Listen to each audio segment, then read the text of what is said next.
izinkan saya memberikan suatu analogi bahwa hari ini pandemi virus COVID-19 mungkin sudah tidak lagi jadi ancaman, tetapi efek ekonominya tetap terasa. Jadi hari ini pandeminya apa? Pandemi ekonomi. COVID belum selesai, kemarin ada perang Ukraine. Ukraine belum selesai, ditambah lagi konflik di Timur Tengah. Jadi ekonomi seluruh dunia menjadi gak bagus. Imbasnya di Indonesia. Yang terjadi apa? Penyakit ekonomi. Penyakit ekonomi ini tidak bisa dicegah. Kita tidak mampu untuk mencegahnya. Nah, kurator, pengurus adalah dokter. Saya menganalogikan kita ini adalah dokter. Kenapa Anda saya menyebut ini sebagai dokter? PKPU, penundaan kewajiban pembayaran utang, adalah proses restrukturisasi secara menyeluruh. Artinya apa? Anda membayangkan kalau suatu perusahaan itu direstrukturisasi dengan perbankan, ya, yang adalah one-to-one. Jadi perusahaan datang ke bank, minta restrukturisasi, perpanjangan waktu, bunga yang lebih rendah dan segala macam. Tapi ini memakan waktu lama kalau banknya itu banyak, dan sangat tidak punya posisi tawar kalau banknya itu sangat kuat dalam memberikan jaminan dan segala macam. Bahkan pengalaman saya, ketika banknya adalah bank BUMN, bank merah, maka yang namanya restrukturisasi itu sangat susah.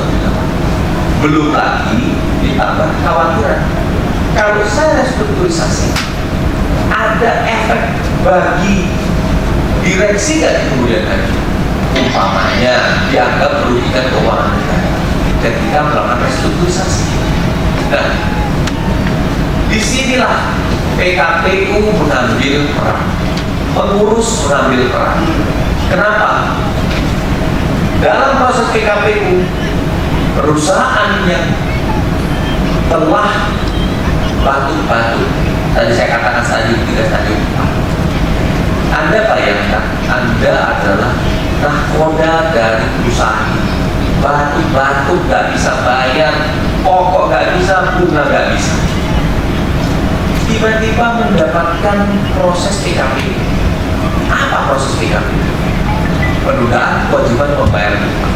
Begitu diketok hari ini, Anda tidak boleh, saya ulangi ya, perusahaan Anda tidak boleh membayar apapun kepada kreditur manapun. Untuk berapa lama? Maksimum 9 bulan. Jangan Anda melihat dari sisi non-pengusaha. Anda harus melihat dari sisi pengusaha yang punya karyawan 50.000 tadi. Ketika dia tidak boleh melakukan pembayaran bunga dan pokok kepada bank, tidak boleh loh ya, bukan tidak bisa, tidak boleh. Bagi dia itu adalah nafas lega yang sangat luar biasa. Jadi saya menganalogikan profesi ini adalah dokter, dan proses PKPU ataupun kepailitan adalah UGD-nya. Kalau ini di moratorium, kalau ini ditutup dan tidak bisa diberikan lagi proses itu pada para pengusaha yang sedang dalam kesulitan, Anda bisa membayangkan, dokternya ada, nunggu di dalam UGD, pasiennya berada di luar sana. Oke. Orang-orang yang mau batuk tadi, yang sudah batuk tadi, berbondong-bondong menuju pintu UGD, tiba-tiba pintu itu dibalik penandanya, dibilang apa? Close for today. Kami tidak lagi buka. Ya. Rumah sakitnya bisa tutup, dokternya bisa tetap berada di dalam. Yang sakit kira-kira sembuh atau tidak? Orang yang sakit masuk ke rumah sakit 50-50 untuk sembuh. Bisa mati, bisa sembuh. Tetapi kalau yang sudah stadium 3, stadium 4 ini ditolak masuk di pintu masuk, ditolak masuk di pintu masuk kiri, saya pastikan 80% mati, 90% mati. Kita mau memilih jalan yang mana? Sebetulnya cara kita memandang PKPU dan kepahitan sebagai momok itu adalah cara pandang yang sangat subjektif, sangat emosional. Kita harus melihat bahwa bayangkan Anda memegang perusahaan yang begitu banyak tergantung pada karyawan, pada karya, tapi juga memiliki kewajiban pada kamu. Ketika Anda di restrukturisasi dan diberi kesempatan untuk melakukan penyegaran terhadap pembayaran keuangan Anda, yang Anda lakukan itu sebetulnya apa? Bukannya mengorbankan perusahaan menjadi mati, tetapi justru memberikan suntikan darah segar bagi perusahaan. Ini adalah masalah perspektif, cara kita memandang profesi ini. Dan ketika profesi ini sudah dipandang dengan cara yang baik, tanggung jawab kurator dan tanggung jawab pengurus untuk mempertahankan bahwa memang Anda layak untuk diberi apresiasi sebagai dokter yang bisa memberikan obat yang tepat bagi Anda. Itu yang saya lihat kenapa perlindungan profesi menjadi sangat-sangat penting, menjadi sangat-sangat krusial untuk diberikan. Itu adalah cara pandang yang menurut saya fair untuk bisa saya sampaikan di forum terhormat. Terima kasih. Kita saya. Moderator, dari semua tadi pertanyaannya benar. Kenapa federasi singkat tadi menyampaikan bahwa yes, kita oleh undang-undang memberikan kewenangan yang sangat luar biasa, sudah sangat powerful istilah saya tadi, karena kewenangannya sangat luar biasa. Bahkan di salah satu pasal waktu peduli dan anggota fraksi Nasdem yang kami hormati menegaskan bahwa ada beberapa tindakan kurator yang tidak boleh dilakukan jika tidak ada izin dari hakim pengawas. Lalu kurator tetap melakukan tindakan tersebut tanpa izin hakim pengawas, tindakan kami tetap sah. Kurang jago apa kan? Undang-undang perintahkan harus ada izin hakim pengawas, lalu kami tidak gunakan itu, tindakan kami di mata hukum tetap sah kata undang-undang. Nah, karenanya sepakat Bu Risma dari awal kami straight tadi bahwa yes, kami pasti butuh perlindungan, banyak kriminalisasi yang kami alami. Tetapi memang kita harus hati-hati merumuskannya supaya fair bagi para kreditur, fair bagi debitur, di mana kami harus dijaga. Misal, tidak boleh kami direct dilapor ke polisi. Periksa dulu kami di kode etik. Kode etik kami itu sangat kuat, anggota fraksi dan menghormati. Gedung kami 6 lantai asosiasi kami, 2 lantai itu khusus untuk Dewan Kehormatan. 1 lantai ruangan anggota, 1 lantai lagi ruang sidang, dan anggota kami pecat. Dan berbeda dengan advokat, Pak Rudi. Advokat pecat organisasi 1, pindah organisasi 2. Pecat 2, pindah 3. Intinya advokat tidak akan pernah bisa pecat. Pecat tinggal pindah organisasi, di kurator nggak bisa. Kenapa kami bertiga ketum itu bersahabat? Pecat di sana nggak bisa nyebrang ke sini. Pecat di Oscar nggak bisa di saya. Begitu sebaliknya. Kurator nggak ada cerita pindah rumah. Once Anda dipecat seumur hidup, Anda nggak pernah bisa lagi jadi kurator. Nah, benar Mas Adik bahwa profesi kami jarang dikenal, Pak. Kami sering menyalahkan pemerintah karena pemerintah kurang melakukan sosialisasi. Sebelum jadi ketum, saya 6 tahun jadi sekjen organisasi. Kami keliling Indonesia terus, roadshow melakukan sosialisasi dengan dijaya dari organisasi. Tujuannya apa? Untuk mengenalkan profesi ini bahwa hey, ada kepahitan, ada PKPU, Anda berutang, Anda bleeding, tetapi punya potensi untuk selamat. Garuda Indonesia 140 triliun selesai melalui mekanisme PKPU yang kami disambut pemain sentralnya. Sentul City, bleeding sebleeding-bleedingnya, selamat melalui PKPU. Bumi Resource, the one and only big company di mining, 130 triliun utangnya, hampir mati, selamat melalui mekanisme PKPU yang kami pemain inti di sana. Mekarta, harusnya bubar ke Mekarta, bisa merangkak hidup kembali karena mereka berhasil restru melalui PKPU. Nah ini sayang memang kalau dunia bisnis, pemerintah baik Pak Sadi cerita tadi Bupati 10 tahun tidak tahu benar, karena kesalahannya Pak. Bukan di forum sini Pak, di forum Kementerian Menko Perekonomian, di Kumham, di Bapepam, BKPM, kami teriak di sana. Ini kepelitan PKPU sudah ada Pak sejak akhir 1800-an. Memang menggonceng di buku 3 KUHD. Secara khusus baru ada di Violation Order yang sejak 1906. Sudah menjadi undang-undang. Sudah ada turatur sejak dari 1906 dalam hal ini Balai Harta Peninggalan di Kemenkumham yang sampai hari ini masih ada. Kami kurator swasta baru diperkenalkan di 98, tapi kurator negara yang eksis sampai hari ini sudah ada sejak 1906. Kenapa pilot menjadi sensitif? Karena bagi kita dianggap pilot ini catatan mungkin bagi DPR, mohon di mana-mana di forum akademis karena kami juga ngajar, kami sampaikan bahwa Anda bisa bayangkan kepilotan adalah way out dari financial distress. Tetapi ketika orang pilot daripada jadi zombie Pak perusahaan, dipelihara terus. Padahal dia sudah tidak beroperasi, keuangan sudah bleeding 3 tahun berturut-turut, yang kalau di KUHD menyatakan itu sudah insolven.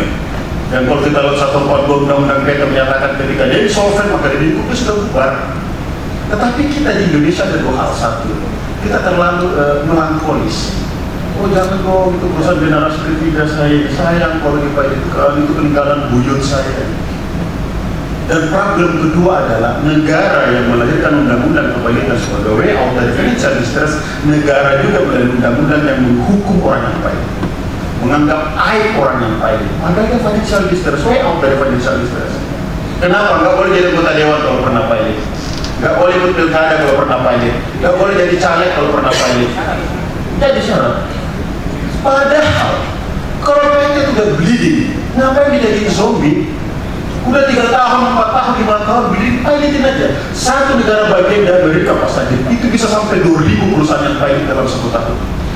Di Indonesia nggak nyampe 100 Pak dalam 1 tahun. Yang banyak PKPU. Karena apa tadi? Ada memori melankolis di sana. Dan orang juga takut direksi karena undang-undang PT menyatakan Anda kalau jadi direksi, jadi komisaris pilot 5 tahun ke belakang Anda tidak boleh lagi apa ke depan tidak boleh lagi jadi direksi, jadi komisaris. Padahal ini adalah jalan keluar yang disiapkan negara melalui undang-undang kepilitan dan PKPU. Satu, kalian perorangan, kalian perusahaan udah bleeding, nggak bisa lagi diselamatkan. Di perbankan sudah direstru beberapa kali, dari pol 1 pol 5 diperbaiki lagi, naik lagi pol 4 pol 3, bleeding lagi. Udah lapain aja, itulah tujuan undang-undang kepilitan diadakan. Tetapi please, undang-undang pemilu dan lain-lain jangan lagi Anda ancam orang itu tidak bisa jadi caleg, tidak bisa lagi jadi pilkada, apa urusannya? Kepilitan itu business as usual. Once you bleeding, tidak bisa lagi Anda survive, akhirnya pilih lagi perusahaan baru. Kalau ternyata direksi yang nakal, komisaris yang nakal, pasal 3 Undang-Undang Kepilitan menyatakan gugat dia secara pribadi bahwa perusahaan Anda pilot karena Anda mismanagement. Akibat hukumnya apa? Harta pribadinya direksi bisa diambil menjadi harta pilot. Jangan seenak modelnya direksi bangkrutin perusahaan, pakai maling perusahaan lalu pilot. Yang kedua, ternyata masih bisa diselamatkan bahwa dari PKPU. Beberapa nama besar yang saya sebutkan tadi Pak, itu success story, sukses berhasil merestrukturisasi perusahaan melalui pilot. Karena kita bisa bayangkan Mekarta dengan sekian puluh ribu krediturnya. Mekarta tidak akan punya sumber daya untuk mengetok satu persatu pintu untuk berdamai. Dia berketok pintu ke-10, kreditur ke-12 sudah bawa eskavator sana mungkin, udah rampas dump truck di lokasi tambang. Ketika Anda masuk PKPU, dijelaskan Oscar tadi, semuanya di-freeze, nggak boleh disita. Yang sudah dijadwalkan bank dilelang minggu depan, begitu PKPU hari ini dihukum tidak boleh lagi dilelang. Sampai berapa lama? Sampai 270 hari ke belakang. Tujuannya apa? Supaya dia memiliki konsentrasi, fokus menyusun rencana perdamaian kepada para krediturnya. Ini tujuan bisnis yang baik. Kami sejak 2016 Pak Rudi menjadi narasumber di World Bank dalam proyek Ease of Doing Business. Salah satu yang menganggap problem dari Republik ini adalah kepilitan. Dari 10 item yang dinilai di Ease of Doing Business di World Bank, kepilitan salah satu menjadi isu sensitif. Yang ujung-ujungnya tadi ini yang naif. Di pemerintah pun kami sampaikan karena ternyata dianggap prestasi ketika ada peraturan yang berubah. Kami ingat Pak Oscar dengan Pak Martin saat itu kita di Kemenkumham 2018, tercepat peraturan yang berubah adalah turunkan figurator. Karena kalau peraturan lain yang mewajibkan bahwa terkait kepalitan tidak ada. Sementara baru dapat checklist point dari World Bank kalau ada reformasi peraturan. Dan dianggap reformasi peraturan kalau menurunkan fee. Benar sih, dari 140 ke 78 peringkat kita di World Bank terkait ease of doing business. Terakhir memang peringkat kita 38, which is itu capaian terbaik bagi Republik ini. Kemudian oknum kurator benar adalah oknum-oknum, mudah-mudahan kita perbaiki Pak Kevin. Kemudian Pak Hasbi tadi kurator kuat is bylaw, padahal ada yang nggak kuat benar. Kalau ada yang tidak kuat, mestinya bylaw karena kita sudah kuat, tinggal peningkatan kapasitas nomor 4 dan fungsi organisasi memberikan pendampingan dan pembelaan kepada para anggotanya. Pak Arsyad benar, kurator bekerja totali semua keuangannya dari modalnya si kurator sendiri. Beda kalau DHP menggunakan APBN, Pak. Kalau kami kurator swasta kerja dari duit kami sendiri. Nah, di beberapa negara yang mungkin bisa menjadi pembanding undang-undang kurator, memang ada lembaga funding untuk membiayai kerja kurator. Nah, di Indonesia ini belum terpikirkan ke sana. Ibu boleh sekolah menurut fairness tadi dari awal konsep kami di Kabupaten kami tidak mau karena kami ada di sini lalu memanfaatkan momen itu lindungi kami karena very easy orang luar untuk melihat kita ini macam perlindungan aja padahal di beberapa lapangan menjadi problem. Terakhir dari kami sekaligus closing statement Pak, yang juga ada pertanyaan tadi dari yang bersentuhan dengan pidana tadi. Dan kepalitan sudah dinyatakan pahit, lalu muncul pidana. Ada harta pahit yang menjadi budel pahit dari sebuah proses kepalitan, tiba-tiba disita pidana. Karena dia sita pidana yang sampai hari ini masih terus menjadi perdebatan Pak Budi, tinggian mana sita pidana dengan kepalitan. Karena kepalitan sendiri definisinya di pasal 1 ayat 1 adalah sita umum, itu definisinya. Sita umum terhadap seluruh harta kekayaan individu pahit. Nah, lalu ada pidana. Kami bertanya dalam suatu kasus dengan gedung Bundar, kalau Anda sita pidana sekarang, padahal kurator sudah dalam tahap akan melelang, kapan kejaksaan bisa mengeksekusi harta pahit ini? Karena ada dugaan korupsi salah satu bank BUMN. Ini aja contoh kasus tak menarik bagi anggota dewan untuk memperhatikan. Oke, kami menyelamatkan kerugian negara. Oke, pertanyaan kami kapan kejaksaan bisa melelang? Oh, setelah ingkrah. Kapan ingkrahnya? 4 tahun, 5 tahun kemudian? Yes. Setelah itu bisa langsung lelang nggak kejaksaan? Enggak, kita butuh proses lagi yang mungkin beberapa waktu, mungkin 1 tahun baru bisa lelang. Oke, let's say tahun 25 atau tahun ke-6 baru aparat negara bisa melelang barang sitaan. Hari ini kalau itu pabrik nilainya 500 miliar, 5 tahun akan datang, trust me, itu barang hanya laku bagi teman-teman kita saudara dari Madura. Tinggal di kiloin itu barang. Harganya berapa? Paling 10-15 miliar dari 500 miliar. Lalu di mana penyelamatan keuangan negara ini? Lalu apa saran Anda kurator? Kami sudah proses pahit, ini barang di bawah kewenangan kurator, biarkan kami eksekusi.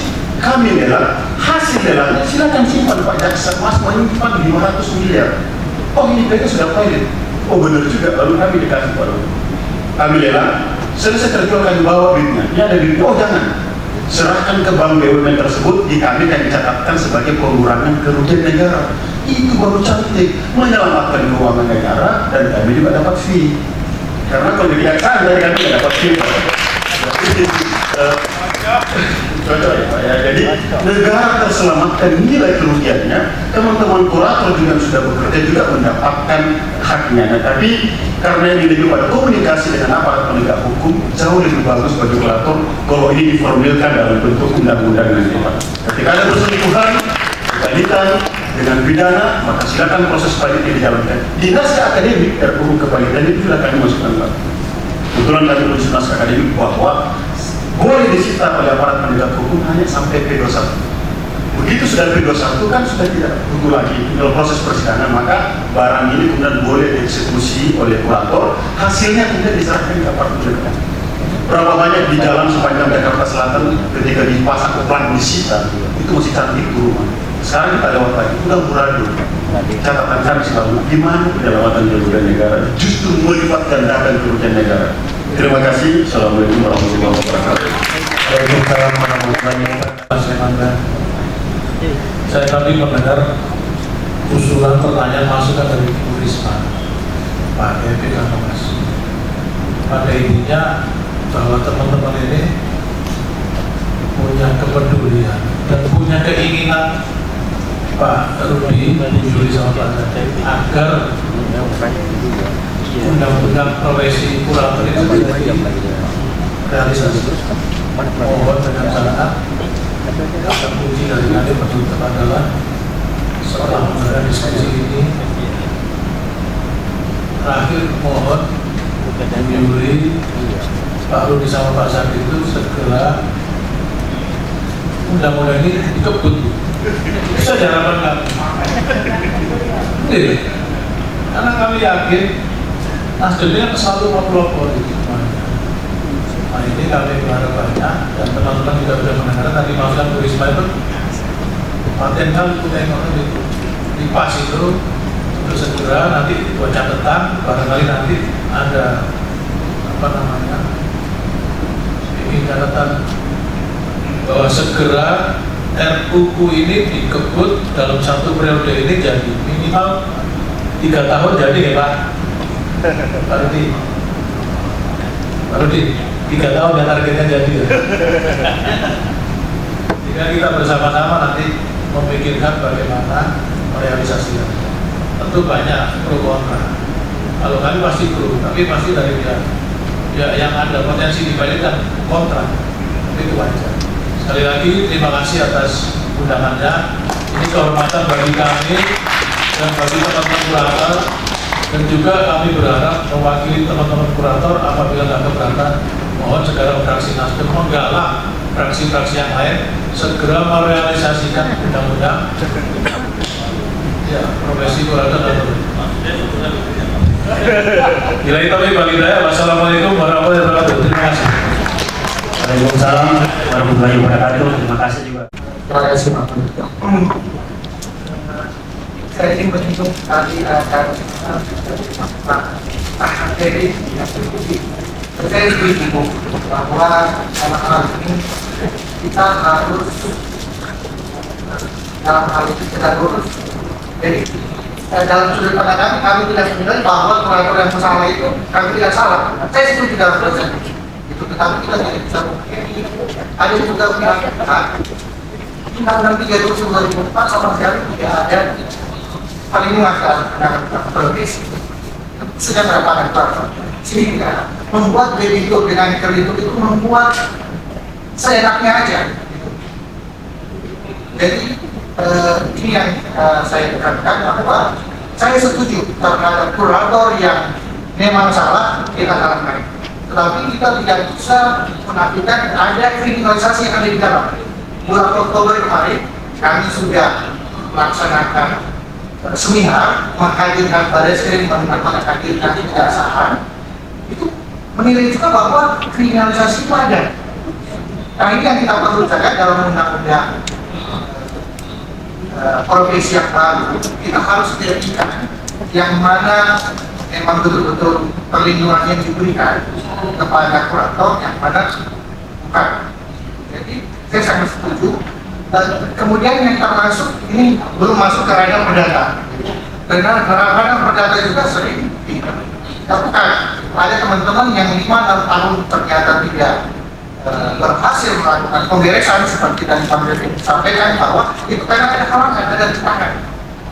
Nah inilah fungsi dari kemudian ke depan dari undang-undang profesi sehingga bisa betul-betul adil mengatur perlindungan terhadap kurator dan bagaimana batasan-batasan itu dan ada sehingga terjadi simbang antara kurator, kreditur maupun itu saja dari saya, dan saya mengucapkan terima kasih banyak kepada Pak Nasdem yang mencanangkan ide tentang undang-undang profesi kurator, dan ini betul-betul sangat diperlukan ke depannya, dan harapan kami biar tentunya mudah-mudahan ke depan undang-undang profesi ini bisa terrealisasi. Demikian lagi buat topik kolegial. Wassalamualaikum. Kami mewakili kakak Juli, kalau kakak Juli dan saudara Juli, kami aku salah ngumpah. Jadi kakak Juli, terima kasih pada para ketua umum dan Dr. Reza Agriansa karena bersedia hadir di acara FGD Fraksi Nasdem. Kata kuncinya, mengapa kami mencoba wacanakan sekaligus menjadikan ini RUU 5 tahun soal profesi kurator karena fraksi Nasdem Partai Nasdem sangat aspiratif. Kami tentu mendapatkan masukan, saran, dan aspirasi dari kurator soal banyaknya praktek-praktek kriminalisasi terhadap profesi kurator. Tentu juga tadi dijelaskan Pak Dr. Imran Nati bagaimana bicara tentang ratusan triliun perusahaan, kemudian bagaimana 50.000 karyawan buruh dari PT Stritex. Kalau kemudian profesi kurator ini norma yang diatur dalam undang-undang masuk 13 pasal di undang-undang kepahitan, ini juga jadi pertanyaan. Seharusnya banyak hal yang perlu diatur dalam undang-undang, termasuk Pak Dr. Imran. Saya baru dapat informasi rupanya sudah ada naskah akademik yang baru yang dicoba diusulkan untuk merevisi undang-undang kepahitan 2004. Betul, undang-undang kepahitan 2004 ini sudah 20 tahun lalu. Pasti banyak penyusunan baru, norma-norma baru yang perlu ditambahkan. Jadi atensi bagi kami fraksi Nasdem, apakah undang-undang perlindungan kurator yang didahulukan, apakah mungkin revisi undang-undang kepahitan? Nah, nanti kita lihat. Tergantung para yang mulia, para ketua umum. Yang ucapan alhamdulillah FGD fraksi Nasdem saya tutup dengan resmi.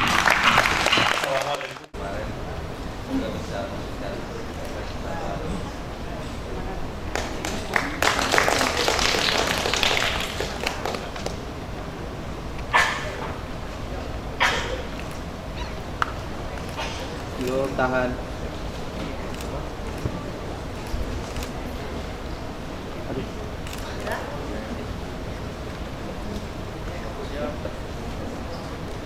Terima kasih.